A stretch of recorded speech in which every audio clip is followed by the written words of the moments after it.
తిరుపతి జిల్లా రైల్వే కోడూరు పట్టణంలో అంబేద్కర్ నగర ప్రజల దశాబ్దాల కల నెరవేరింది. శనివారం అంబేద్కర్ నగర ప్రజలు ఎంతో కాలంగా ఎదురుచూస్తున్న డాక్టర్ బిఆర్ అంబేద్కర్ కాంస్య విగ్రహాన్ని అత్యంత వైభవంగా ఆవిష్కరించుకున్నారు.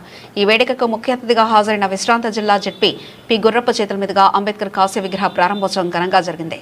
అనంతరం వారు అంబేద్కర్ అందించిన సేవలను, రాజ్యాంగ ప్రాముఖ్యతను స్మరించుకున్నారు. నీలిమయమైన అంబేద్కర్ నగర్ ఈ వేడుకల్లో అంబేద్కర్ నగరవాసులు, మహిళలు, పిల్లలు భారీ సంఖ్యలో పాల్గొని ఉత్సాహంగా వేడుకలు జరుపుకున్నారు. మహిళలందరూ ఒకే రకమైన నీలిరంగు బ్లూ చీరలు ధరించి శోభాయాత్రగా తల్లిరావడంపై అంబేద్కర్ నగర వీధులని నీలిమయమై రాజసంతో ఉట్టిపడాయి. జై భీమ్, జై భీమ్, సాధించాం, సాధించాం, మన గుడిని మనం సాధించామంటూ ప్రజలు చేసిన నినాదాలతో ఆ ప్రాంతం హోరెత్తింది.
న్యాయం కోరిన సామ్యవాద నినాదా ఎవ్వరికున్నాయ్యా వేల వేల విగ్రహాలు యవ్వని కొలి వచ్చి రిబ్బన్ కట్టేయవలసిందిగా కోరుతున్నాం.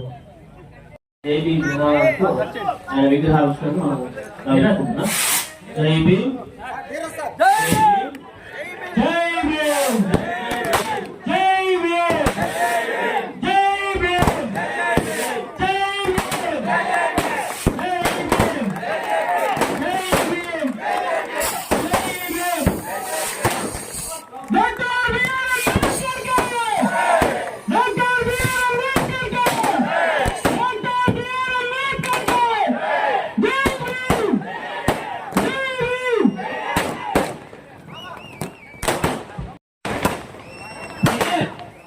అందరూ పట్టాయనుకో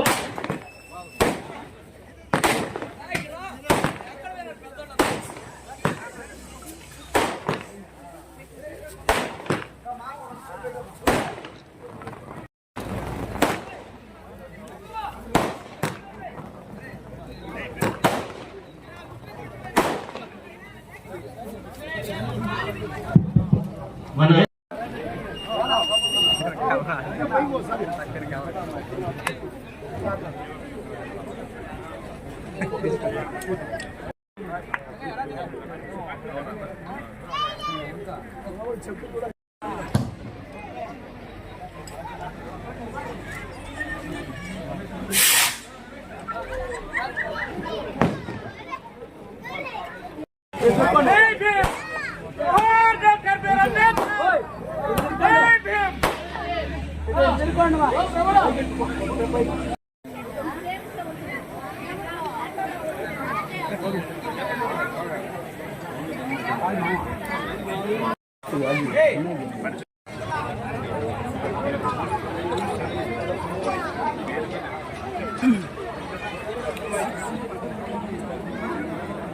చేసి ఆయన ఆశయాల కోసం మీరు విగ్రహ ఆవిష్కరణ చేసుకున్నారు. చాలా సంతోషం. ఎందుకంటే ఒక 20 సంవత్సరాలకు ముందు నేను పక్కన రాజంపేటలో జడ్జిగా పనిచేసినప్పుడు ఇదంతా తిరిగేవాడిని. ఎందుకంటే మా ఊరు తిరుపతికి వెళ్ళేటప్పుడు ఇక్కడ ఆగి